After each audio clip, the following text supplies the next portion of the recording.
हरे कृष्णा। हम श्रीमद् भगवद गीता के 7वें अध्याय भगवद ज्ञान इसके 27वें श्लोक को पढ़ रहे हैं। श्लोक की कुछ आवृत्ति करेंगे। रेणुका माता जी आपसे शुरू करते हैं।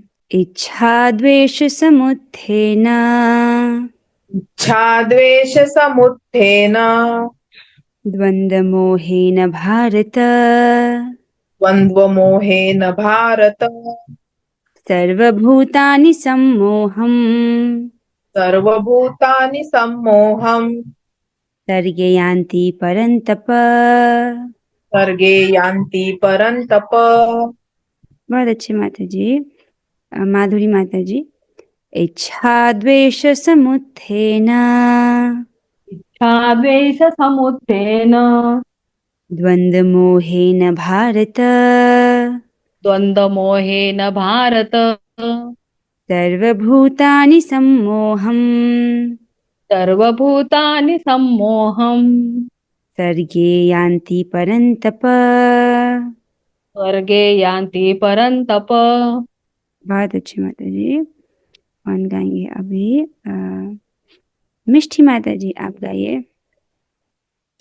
इच्छा द्वेष समुत्थेन इच्छाद्वेषसमुत्थेन द्वन्द्वमोहेन भारत द्वन्द्वमोहेन भारत सर्वभूतानि सम्मोहम् सर्वभूतानि सम्मोहम् सर्गे यान्ति परन्तप।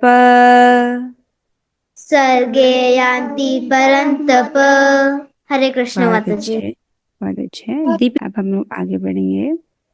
इस श्लोक में श्री भगवान कहते हैं, हे भरतवंशी, हे शत्रु विजेता, समस्त जीव जन्म लेकर इच्छा तथा घृणा से उत्पन्न द्वंद्वों से मोहग्रस्त होकर मोह को प्राप्त होते हैं। अब भगवान ये क्यों कह रहे हैं? पिछले श्लोक में भगवान ने क्या कहा था?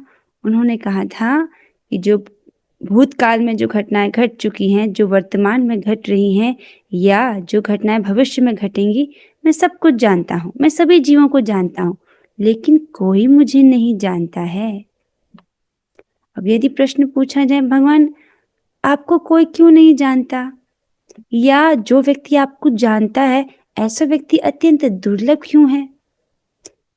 इस प्रकार से, या भगवान जीव के अज्ञान का कारण क्या है, अगर ये प्रश्न पूछा जाए तो भगवान उसके उत्तर में कहते हैं कि देखो, समस्त जीव जन्म लेकर, अब आप सोचेंगे जीवात्मा का तो कभी जन्म नहीं होता, आत्मा का जन्म थोड़ी होता है। तो यहाँ पर जन्म लेकर का अर्थ है सर्ग। सर्ग शब्द से लिया गया, अर्थात जब शरीर की उत्पत्ति होती है, जीवात्मा के शरीर की उत्पत्ति होती है, अर्थात उसके शरीर का जन्म।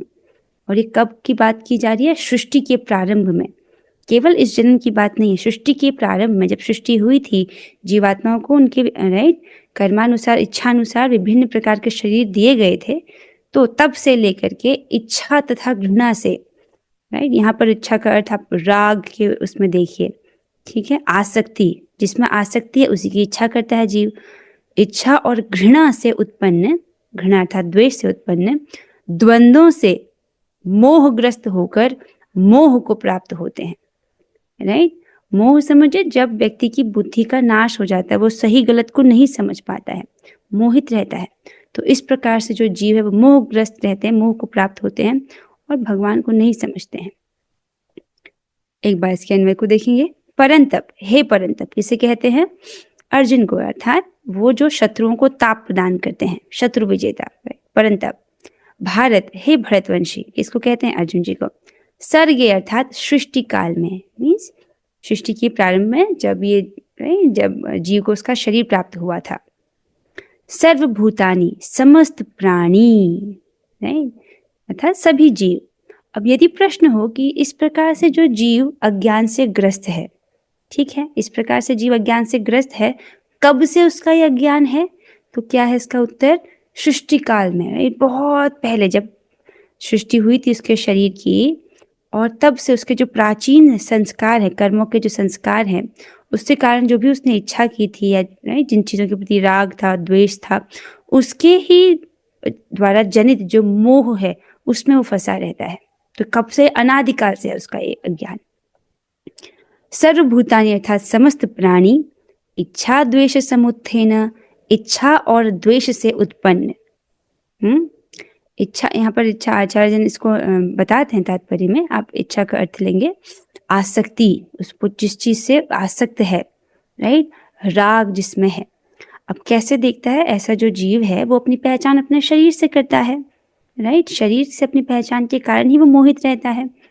और जो चीज उसके इंद्रियों को सुख देता है उससे राग, ये मुझे सुनना अच्छा लगता है, ये देखना अच्छा लगता है, ये चखना अच्छा लगता है, इस प्रकार से जो चीज उसकी इंद्रियों को सुख देता है, शरीर की इंद्रियों को, उससे वो राग करता है। और जो चीज को शरीर को की इंद्रियों को दुख देता है उससे द्वेष। इस प्रकार से राग और द्वेष से जो उत्पन्न क्या है? द्वंद मोहेन, सुख दुखादि द्वंद रूप मोह। जो इस प्रकार का जो सुख और दुख है, इससे जो जनित द्वंद है, ऐसे जो मोह है, इससे सम्मोहम यान्ति, सम्मोहित होते हैं, सम्यक रूप से मोहित रहते हैं, बड़ी अच्छी प्रकार से मोहित होते हैं। मोहित होना अर्थात मूर्ख बने रहता है वो इस प्रकार से। अपने आप को शरीर समझता है, शरीर के सुख दुख से अपनी पहचान करता है और उन्हीं में वो अभिनिवेश रहता है उसका गाढ़। जैसे स्वप्न देखते हैं, स्वप्न में व्यक्ति देखता है कि मेरे पीछे बाघ पड़ा है और अभिनिवेश के कारण उसको स्वप्न में भाग रहा है, उसको पसीने छूट रहे हैं, भय लग रहा है। क्यों? क्योंकि वो स्वप्न में अपने आप की पहचान कर रहा है उस व्यक्ति से। ठीक है, उसी प्रकार से जब जीवात्मा, राइट, आत्म साक्षात्कार को प्राप्त नहीं है तो उसकी अवस्था भी ऐसी ही होती है। ठीक है, वो अभिनिवेश रहता है इस जगत से उसका। एक बार आप श्लोक को वापस देखेंगे। तो भगवान कहते हैं इच्छा द्वेष समुत्थेन, इस इच्छा और द्वेष से उदय होने वाला द्वंद मोहेन भारत, उदय होने वाला द्वंद, इस प्रकार के द्वंद, सुख दुख, शीत गर्मी, मान अपमान, इस प्रकार का जो द्वंद है, इससे जो जीव है वो मोहित रहता है।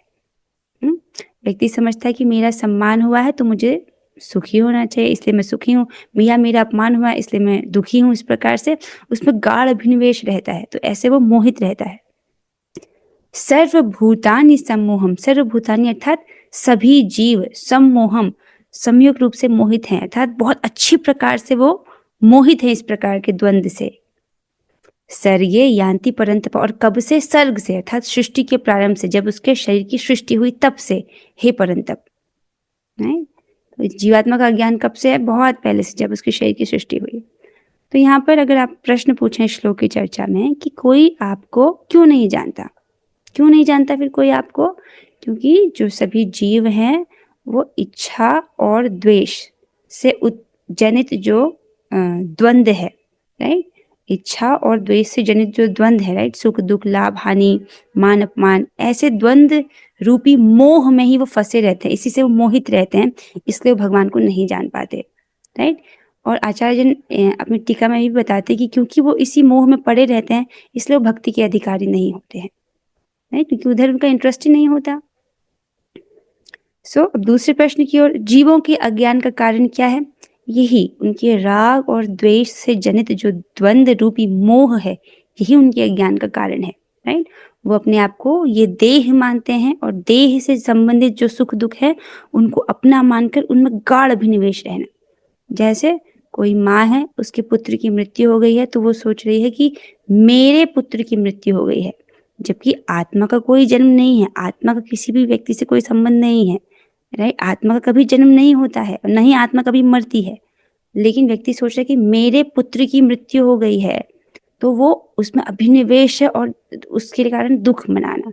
ये क्या है? ये अज्ञान है, राइट, द्वंद, ये मैं हूँ, ये शरीर, ये मेरा बच्चा, राइट, इस प्रकार से उसमें अभिनिवेश होना, तो ये क्या है? मोह है।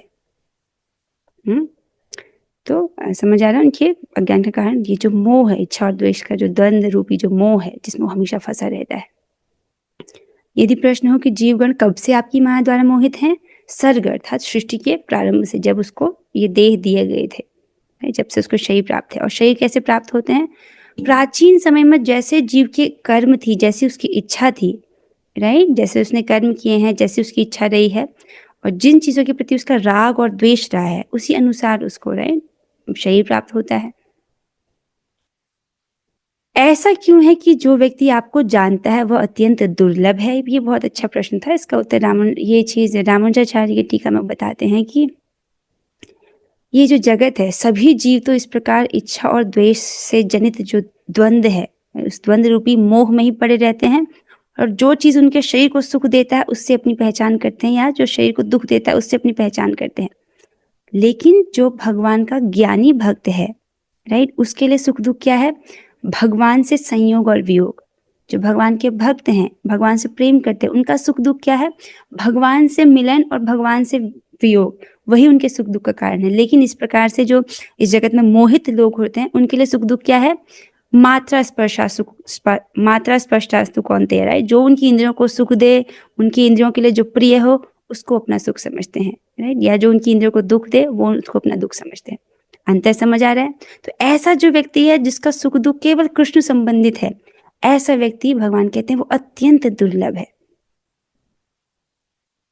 समझ पा रहे हैं? आइए हम तात्पर्य की ओर बढ़ते हैं। अनुवाद और तात्पर्य कृष्ण कृपा मूर्ति श्री श्रीमद एसी भक्ति वेदांत स्वामी प्रभुपाद द्वारा। प्रभुपाद जी समझाते हैं, जीव की स्वाभाविक स्थिति शुद्ध ज्ञान रूप परमेश्वर की अधीनता है। बहुत सुंदर ढंग से प्रभुपाद जी इसको बताया। देखो, जीव जो है जब वो बद्ध अवस्था में रहता है, एक जीव जब बद्ध अवस्था में है, अपनी पहचान अपने शरीर से करता है, तो अभी उसका ज्ञान कैसा है? शुद्ध रूप में नहीं है। क्यों? क्योंकि वो अपने आप को शरीर के रूप में देखता है। वो समझता है मैं इस परिवार का सदस्य हूँ, ये मेरे परिवार के जन हैं, इनके प्रति मेरे ये दायित्व है। तो अपनी पहचान अपने देह से करना, देह में अभिनिवेश, राइट। लेकिन जब यहाँ से उसकी चेतना ऊपर उठ के शुद्ध ज्ञान में स्थित होती है, शुद्ध चेतना में जब वो स्थित होता है, तब उसका क्या स्तर है? तब वो अपनी पहचान किससे करता है? तब वो समझ पाता है कि मेरी स्वाभाविक स्थिति क्या है शुद्ध ज्ञान में? परमेश्वर की अधीनता। अरे मैं तो कृष्ण का दास हूँ, राइट। इस जगत में बहुत सारी जिम्मेदारी व्यक्ति देखता है अपनी, लेकिन जब वो शुद्ध ज्ञान में स्थित होता है तो वो देख पाता है कि मैं कृष्ण का दास हूँ और मेरा परम कर्तव्य है, मेरा एकमात्र कर्तव्य है मैं अपने तन से, मन से, वाणी से कृष्ण को प्रसन्न करूं। ठीक है, ये उसकी शुद्ध ज्ञान में जब स्थित हो जाए तब उसको वो देख पाता है। मोहवश, लेकिन जब वो मोहवश अर्थात बद्ध अवस्था में है, तब कैसा रहता है? मोहवश जब मनुष्य इस शुद्ध ज्ञान से दूर हो जाता है तो वह माया के वशीभूत हो जाता है और भगवान को नहीं समझ पाता। जब बद्ध अवस्था में रहता है तो वो अपनी शुद्ध ज्ञान को नहीं समझ पाता है, राइट। माया से वशीभूत होता है। इसका क्या अर्थ है? माया ने हमको जो ये भौतिक देह दिया है ना, स्थूल और सूक्ष्म, इससे अपनी पहचान करना। कोई अगर आपका अपमान कर दे तो उससे बुरा लग गया, इसका मतलब अभी शरीर में अभिनिवेश है, राइट। वरना आत्मा तो सच्चित आनंद है। आत्मा के 8 गुण होते हैं। पहला कि वो पाप रहित है, दूसरा वो शोक रहित है, तीसरा है वो भूख रहित है, चौथा वो प्यास रहित है, और बुढ़ापा रहित है, आत्मा कभी बूढ़ी नहीं होती है, और मृत्यु रहित है, आत्मा की कभी मृत्यु नहीं होती है, और 7वां गुण क्या है कि वो सत्य संकल्प है, जो इच्छा कर ले वो पूरी होती है, और सत्य काम है। सत्य का अर्थ यहाँ पर कृष्ण है। सत्य काम अर्थात उसकी हर इच्छा कृष्ण सेवा से संबंधित ही होती है।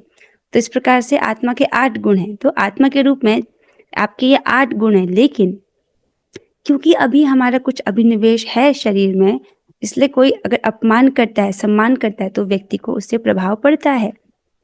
उस अपमान सम्मान तो फिर भी एक सटल लेवल पर है। देखिए, भोजन से अगर कल आपको अच्छा खाने को नहीं मिले तो क्या आप उसको से प्रभावित नहीं होंगे? मतलब अगर खाने में नमक ही नहीं डाला गया हो तो क्या उसको फर्क नहीं पड़ेगा, राइट। अभी तो हमको, राइट, इस लेवल पर भी फर्क पड़ता ही है।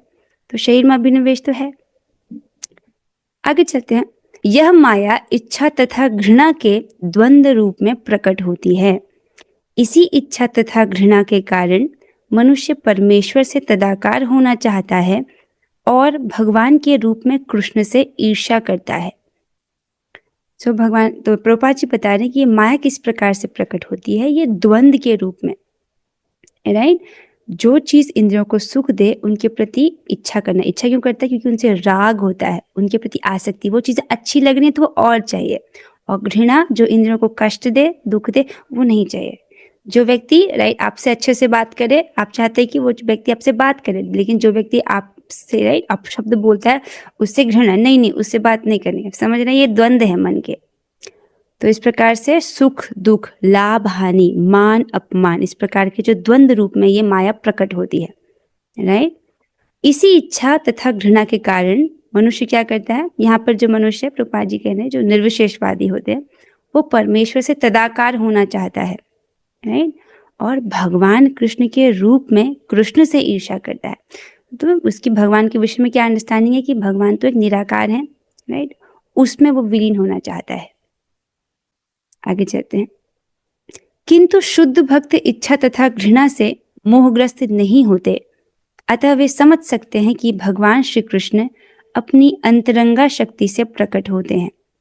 इसको लिंक करना होगा पिछले श्लोक से। पिछले श्लोक में प्रभुपाद जी समझाते हैं कि मायावादी क्या समझते हैं कि भगवान श्री कृष्ण का जो शरीर है वो तो माइक है, राइट। जो मायावादी हैं वो क्या समझते हैं कि जो भगवान कृष्ण का रूप है या उनका जो नाम है वो एक भौतिक नाम है। समझ रहे हैं? जैसे इस जगत में जो भौतिक शब्द है वो केवल एक भौतिक शब्द है, लेकिन जो भगवान का नाम है कृष्ण, राम, हरि, गोविंद, ये शब्द हालांकि आप लिख रहे हो तो हिंदी जैसा दिखेगा, लेकिन ये शब्द चिन्मय है, ये शब्द दिव्य हैं। आप समझ लो। लेकिन एक मायावादी इसको नहीं समझ सकता है, समझ लो, वो इसको माइक मानता है, राइट। लेकिन प्रभुपाद जी बता रहे हैं कि देखो जो शुद्ध भक्त है वो इस प्रकार से इच्छा और घृणा से मोहग्रस्त नहीं होते हैं। वो समझ सकते हैं कि कृष्ण जो है अपनी अंतरंगा शक्ति से प्रकट होते हैं। अर्थात जब भगवान इस राइट लीला करते हैं तो हमारे जैसा भौतिक शरीर नहीं होता उनका। हम जीव, राइट, हम बद्ध जीव, हम लोग भौतिक माया का आश्रय लेते हैं, अर्थात हमारा शरीर माया जनित है। आप समझ रहे हैं? हमारा जो शरीर है, लेकिन भगवान जब लीला करते हैं उनका शरीर माइक नहीं है, राइट। वो अंतरंगा शक्ति का बेसिकली वो अंतरंगा शक्ति से अपनी लीलाएं को करते हैं, राइट। श्री कृष्ण अपनी अंतरंगा शक्ति से प्रकट होते हैं। तो भगवान का शरीर दिव्य वपु है। प्रश्न को अंत में लेंगे। पर जो द्वंद्व तथा अज्ञान के कारण मोहग्रस्त हैं, वे सोचते हैं कि भगवान भौतिक अर्थात अपरा शक्तियों द्वारा उत्पन्न होते हैं। ये बात बहुत स्पष्ट हो रही होगी, राइट। जो मायावादी हैं और जिस प्रकार से द्वंद्व और अज्ञान के कारण मोहग्रस्त हैं, वो क्या सोचते हैं भगवान के विषय में कि वो राइट सतोगुण का विकार है, इस प्रकार से समझते हैं। या इन्होंने माया का आश्रय लिया है, इस प्रकार से समझते हैं, जो कि गलत समझावट है। ये सब समझना कल भी समझा था इसको, राइट। भगवान का शरीर भौतिक नहीं है, हमारा शरीर भौतिक है, ठीक है। नहीं उनका नाम, अरे ये इसको देखिए आप इस चीज को, अरे कितने सुंदर बात है। देखिए जैसे आप कृष्ण कहते हैं, अभी तो कुछ समझ नहीं आ रहा ना, क्योंकि अभी हमारा जीव जो है वो शुद्ध नहीं हुई है, तो हमको कृष्ण के नाम से सुनाई देता है, राइट। ये तो हम आचार्यों से सुन रहे तो हमको पता है कि ये दिव्य है, राइट। उसी प्रकार से भगवान का धाम देखिए कैसे उन्होंने भगवान के धाम जो है योगमाया ने कैसे इसको ढका हुआ है, राइट। भगवान का धाम भी चिन्मय है दिखने में। यहाँ का जो रज कण है और बाकी जो पृथ्वी का जो रज कण है दिखने में वो सेम दिखता है, लेकिन जो वृंदावन का जो रज कण है, राइट, वो दिव्य है, वो चिन्मय है, राइट। सब देवता उसकी पूजा करते हैं क्योंकि भगवान यहाँ पर चले हैं, राधा रानी के पद चिन्हों के निशान है। आप समझ रहे हैं? ऐसे कहते हैं ना, मुक्ति जब वृंदावन की धूल को अपने माथे से लगाती है तो मुक्ति मुक्त हो गई थी, इस प्रकार से कुछ पद आता है, राइट। तो यहाँ की रज की तो बहुत महिमा है। दिखने में वो एकदम धूलकण जैसा दिखता है, लेकिन है दिव्याति दिव्य। आपको पता है जब प्रलय होती है तो ये पूरा पृथ्वी सब ग्रह नष्ट हो जाते हैं, लेकिन जो वृंदावन धाम है, राइट, जो भगवान के जो ये दिव्य धाम है, ये नष्ट नहीं होता है। वृंदावन जैसे का तैसे रहता है। पूरा पृथ्वी सब ग्रह नष्ट हो जाते हैं, लेकिन भगवान के धाम नष्ट नहीं होते हैं। आप समझ रहे हैं? मैं भौम वृंदावन की बात करूं, जो वृंदावन अभी पृथ्वी पर है, राइट, क्योंकि वो दिव्य है। आगे चलते हैं। हालांकि दिखने में इन आंखों से पता नहीं चलता है। हाँ, आगे चलते हैं। एक भक्त का प्रश्न है, उसको भी देख लेते हैं। उन्होंने कहा कि ये जो 8 गुण हैं उनको बताइए। जब जीवात्मा शुद्ध सत्व में स्थित होता है, राइट, सत्वगुण का अनुशीलन करता है, उसके सत्व की शुद्धि होती है, तब जो आत्मा के जो गुण हैं, राइट, वो प्रकाशित होने लगते हैं। राइट, आत्मा के 8 गुण बताए गए हैं कि वो पाप रहित है। मीन्स आत्मा कभी पाप कर ही नहीं सकता है, वो शुद्ध है, पाप रहित होना उसका गुण है। राइट, और फिर क्या है, शोक रहित है। मीन्स आत्मा, जो व्यक्ति आत्म साक्षात्कार में स्थित हो गया है, जिसको ब्रह्म साक्षात्कार प्राप्त हो गया है, राइट, तो वो क्या है, वो न शोचती न कांक्षती, वो कोई शोक नहीं करता है, वो रोता। तो शोक करना मतलब समझते हो, कोई घटना घट चुकी है भूतकाल में, उसके लिए व्यक्ति रो रहा है, अपना माथा पटक रहा है, हाय ये क्यों हो गया, इसने ऐसा क्यों बोल दिया, इसको बोलते शोक करना। ये एक बुद्धिमान व्यक्ति का लक्षण नहीं है, क्योंकि जो घटना घट चुकी है हम उसको बदल नहीं सकते हैं। लेकिन अगर हम शोक करें तो अभी हम वर्तमान के क्षणों को भी नष्ट कर रहे हैं। राइट, आत्मा का दूसरा गुण है कि वो शोक रहित है। आत्म साक्षात्कार होना अर्थात शोक रहित होना। फिर बताया कि वो भूख रहित, प्यास रहित। भूख और प्यास नहीं लगती है हम लोग को, और समझ रहे हैं, अभी तो लग रही है, अभी तो हमको लगती है ना भूख प्यास। इसका मतलब अभी आत्म साक्षात्कार तो नहीं प्रकट हुआ है, लेकिन ये आत्मा के रूप में हमारा गुण है, जीवात्मा का गुण है कि उसको भूख रहित है, वो प्यास रहित है, पाप रहित है, शोक रहित है। तो 4 गुण हो गए। बुढ़ापा रहित है, विजरा कहते हैं उसको, बुढ़ापा नहीं होता आत्मा को। और मृत्यु रहित है, आत्मा की मृत्यु नहीं होती है। सत्य संकल्प है, राइट, जो संकल्प कर ले वो पूरा करती है, पूरा होता है। और सत्य काम अर्थात केवल कृष्ण सेवा के विषय में ही इच्छा करती है। तो ये आत्मा के 8 गुण हैं। अब वापस आएंगे यहाँ पर, प्रभुपाद जी कह रहे थे कि जो भगवान श्री कृष्ण हैं वो, राइट, अपनी अंतरंगा शक्ति द्वारा प्रकट होते हैं। लेकिन जो मूर्ख व्यक्ति है वो क्या समझता है कि भगवान तो भौतिक शक्ति द्वारा उत्पन्न होते हैं, इस प्रकार से समझते कि उनका शरीर भौतिक है, जो कि गलत समझावट है, यही उनका दुर्भाग्य है। तो जो ऐसा समझता है व्यक्ति, वो भगवान के चरण कमलों में बहुत बड़ा अपराध करता है। ऐसे मोहग्रस्त व्यक्ति मान अपमान, दुख सुख, स्त्री पुरुष, अच्छा बुरा, आनंद पीड़ा जैसे द्वंद्वों में रहते हुए सोचते रहते हैं, यह मेरी पत्नी है, यह मेरा घर है, मैं इस घर का स्वामी हूँ, मैं इस स्त्री का पति हूँ।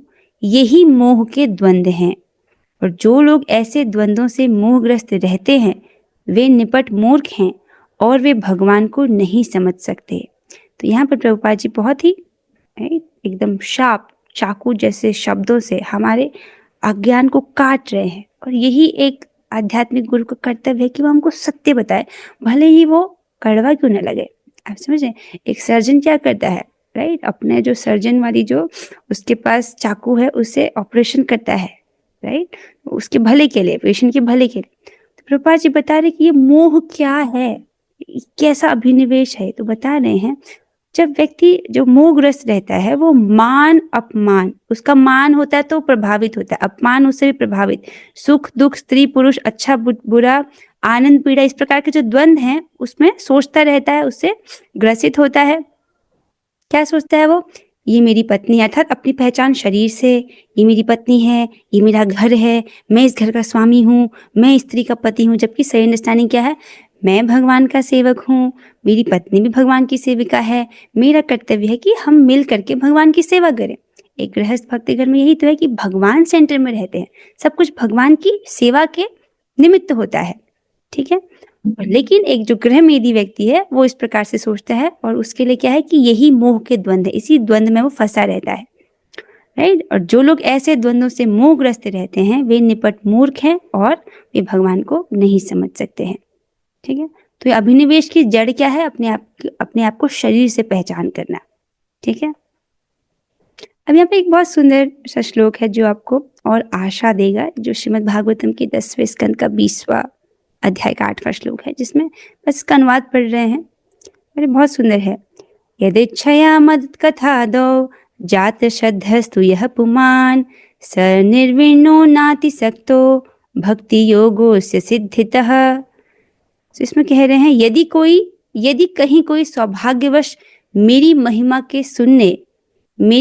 को सुनने तथा कीर्तन करने में श्रद्धा उत्पन्न कर लेता है, तो ऐसे व्यक्ति को जो भौतिक जीवन से न तो अत्यधिक ऊबा रहता है और न आसक्त है, मेरी प्रेमा भक्ति के मार्ग द्वारा सिद्धि प्राप्ति करनी चाहिए। तो भगवान बता रहे हैं यदि किसी का इतना अच्छा सौभाग्य हुआ यदि कहीं कोई सौभाग्यवश उसको मेरी महिमा सुनने और कीर्तन में श्रद्धा उत्पन्न कर लेता है, उसी को भगवान की कथा में श्रद्धा उत्पन्न हो गई है, भगवान की कीर्तन में उसको राइट श्रद्धा उत्पन्न हो गई है, भगवान का नाम जप कर रहा है, भगवान की कथा सुन रहा है, तो ऐसा व्यक्ति जो है अब वो कैसा है, जो भौतिक जीवन से न तो अत्यधिक उबा है, मतलब ऐसा भी नहीं कि पूरा भौतिक जीवन से बोर हो गया हो, अभी भी थोड़ा भौतिक जीवन में उसको राइट थोड़ा वहां भी है, ऐसा भी नहीं कि वो पूरी तरह से वहां से राइट उब गया हो और ना आसक्त हो, और ऐसा भी नहीं कि वो पूरी तरह से भौतिक जगत में ही आसक्त हो, मतलब बीच बीच में है, मतलब थोड़ा सा समझ लो राइट। जो तो ऐसे व्यक्ति